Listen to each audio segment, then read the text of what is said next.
ಚಿಂದಿ ಉಡಾಯಿಸೋ ಖಾರ ಬಣ್ಣ ರುಚಿಯನ್ನು ನೀಡುತ್ತದೆ. ಆಚಿ ಮೆಣಸಿನ ಪುಡಿ ಚಿಂದಿ ಉಡಾಯಿಸೋ ಖಾರ ಬಣ್ಣ ರುಚಿ.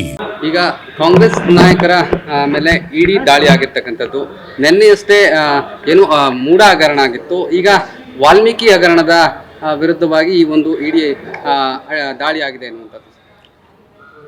ನೋಡಿ, ಎನ್ಫೋರ್ಸ್ಮೆಂಟ್ ಡೈರೆಕ್ಟರೇಟ್ ಮತ್ತು ಇನ್ಕಮ್ ಟ್ಯಾಕ್ಸ್ ಡಿಪಾರ್ಟ್ಮೆಂಟ್ CBI ಇತ್ತೀಚಿನ ವರ್ಷಗಳಲ್ಲಿ ಮೋದಿಯವರು ಅಧಿಕಾರಕ್ಕೆ ಬಂದ ಮೇಲೆ BJP ಅಧಿಕಾರಕ್ಕೆ ಬಂದ ಮೇಲೆ ಒಂದು ಥರದ ಸೇಡಿನ ರಾಜಕೀಯ ಮಾಡ್ತಾ ಇದ್ದಾರೆ ಅಂತ ಮೇಲ್ನೋಟಕ್ಕೆ ಅಲ್ಲ, ಸ್ಪಷ್ಟವಾಗಿ ಕಾಣ್ತಾ ಇದೆ. ಕೇವಲ ಕಾಂಗ್ರೆಸ್ ಪಕ್ಷಕ್ಕೆ ಸಂಬಂಧಪಟ್ಟಂಥ ಲೀಡರ್ಗಳ ಮನೆಗಳ ಮೇಲೆ ದಾಳಿ ಮಾಡೋದು ಇದು ಸರಿಯಲ್ಲ. ಮಾಡಲಿ, ದಾಳಿ ಮಾಡಿದ ಮೇಲೆ ಅದು ಎನ್ಕ್ವೈರಿ ಆಗಿದ ಮೇಲೆ ಈಗ ಇಷ್ಟು ವರ್ಷಗಳಿಂದ ಆಗ್ತಾನೆ ಬಂದಿದ್ದಾವಲ್ಲ, ಯಾರ ಮೇಲೆ ಏನು ಕ್ರಮ ತೆಗೆದುಕೊಂಡಿದ್ದಾರೆ?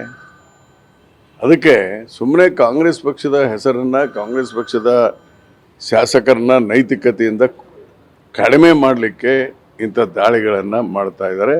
ಇದು ಪೂರ್ವ ನಿಯೋಜಿತವಾದಂಥದ್ದು, ಇದು ಸರಿಯಲ್ಲ. ಸರ್, ಈಗ ನಿಮ್ಮ ಅಭಿಪ್ರಾಯ ಹೇಗಿದೆ ಅಂದರೆ ವಾಲ್ಮೀಕಿ ಹಗರಣ ಆಗೇ ಇಲ್ಲ, ಅಲ್ಲಿ ಏನು ಸಮಸ್ಯೆ ಆಗಿಲ್ಲ? ನಾನೇನು ಹಾಗೇನು ಹೇಳಿರಲಿಲ್ಲ.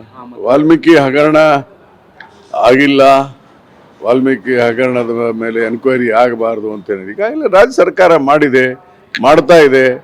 ಅದ್ರ ತೆಗೆದುಕೊಳ್ಳಿ, ಅದಕ್ಕೆ ಸಂಬಂಧಪಟ್ಟದೇ ಇರೋಂಥ ಶಾಸಕರ ಮೇಲೆ ಮಾಡಿದ್ರೆ ಎದಕ್ಕೆ ಬರ್ತದೆ? ಅವ್ರೇನು ಸಂಬಂಧ? ಇವರೆಲ್ಲ ಶಾಸಕರು ಹೌದು, ಬಳ್ಳಾರಿ ಜಿಲ್ಲೆ ಶಾಸಕರು ಹಾಗೂ ವಾಲ್ಮೀಕಿ ಹಗರಣಕ್ಕೂ ಏನು ಸಂಬಂಧ? ಇದು ಸುಮ್ಮನೆ ಯಾವ್ಯಾವುದೋ ಕಾರಣಕ್ಕೆ ಮಾಡಿದರೆ ಗೊತ್ತಿಲ್ಲ, ಹೊರಗೆ ಬರಲಿ, ತನಿಖೆ ಆಗಿ. ನನಗೇನು ಈಗ ಮಾಡ್ತಾ ಇದ್ದಾರಲ್ಪ, ತನಿಖೆ ಮಾಡಿ ಹೇಳಲಿ ಅವರು. ಅಂದ್ರೆ ಈ ಹಣ ಪ್ರತ್ಯಕ್ಷವಾಗಿ ಪರೋಕ್ಷವಾಗಿ ಚುನಾವಣೆಗೆ ಬಳಕೆ ಆಗಿದೆ ನನಗೆ ಗೊತ್ತಿಲ್ಲ, ಅದೆಲ್ಲ ಸುಳ್ಳು. BJP ಅವರು ಯಾರು ಹಣ ಖರ್ಚು ಮಾಡಿಲ್ವಾ ರಾಜಕಾರಣಕ್ಕೆ?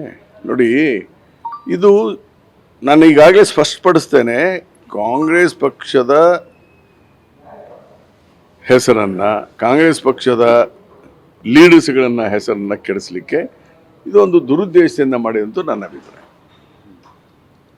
ವಾಲ್ಮೀಕಿ ಹಗರಣದ ಎನ್ಕ್ವೈರಿ ಆಗಲಿ, ನಾನೇನಲ್ಲಿ ಹಗರಣ ಆಗಿಲ್ಲ ಅಂತ ಹೇಳಿ. ಈಗ ಬಟ್ 100% ಹಣ ರಿಕವರಿ ಆಗಿಬಿಟ್ಟಿದೆ. ಈಗ already recovery has been done. ಅವ್ರು ಯಾರು ಎಸಗಿದ್ದಾರೆ ಕೇಸ್ ಮಾಡೇ ಮಾಡ್ತಾರೆ. ಈ ಇಡಿಗೆ ಏನು ಸಂಬಂಧ ಇದು? ಓಕೆ.